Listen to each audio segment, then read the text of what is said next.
Shankar, what is poverty according to you?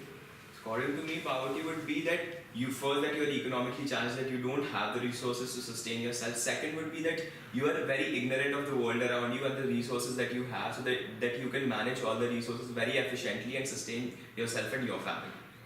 So during your stay in school, when you're doing social service, so by how much poverty has reduced in our locality? Uh, that depends on what indicators that you assess poverty. So if you assess poverty by the influence that we make on people's minds, it's actually a lot. That we have changed different perspectives, that girl child education to planting trees and to cleaning the places around. So in the sense of changing perspectives, it has really changed. But if you see the necessity part, that the things we provide them, that's also has been fairly changed to a very good amount, because from building homes to providing lights, I think our school has done a lot of work. So in what ways exactly have you helped reduce poverty? So first, that to reduce poverty, you just don't need the resources. You don't only need the resources, you actually need some community engagement. So it's not like that you collect all the resources and you can reduce poverty. What we actually need to do is go down there with those people, interact with them, and understand the problem and analyze it, and then divert our resources to those areas. That's how we can reduce poverty. In school we have so many of resources, right? So you can practically take any initiative and work in any area that you want to.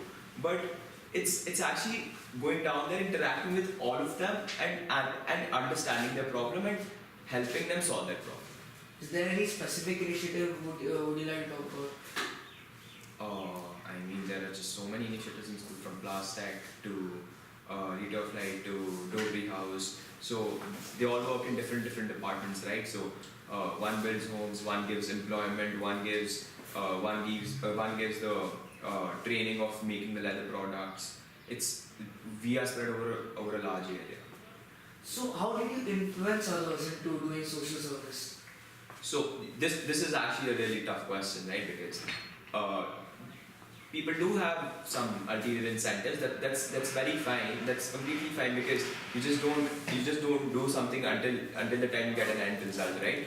But I would say that if I want to influence someone, I would just ask him that, do you think that how privileged you are? Like, we are getting such quality educations, quality food. Actually, people down there don't have access to even these basic things like lights, education, and which I think should be the building block of every child in this country. So, do you think poverty will ever end?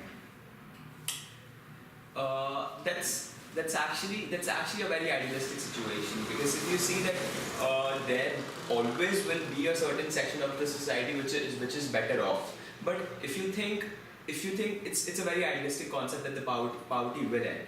But what I think should be that your mindset should be to eradicate poverty. You think idealistic, but then in the way of thinking idealistic, you will reach somewhere very close to that. Okay. Thank you.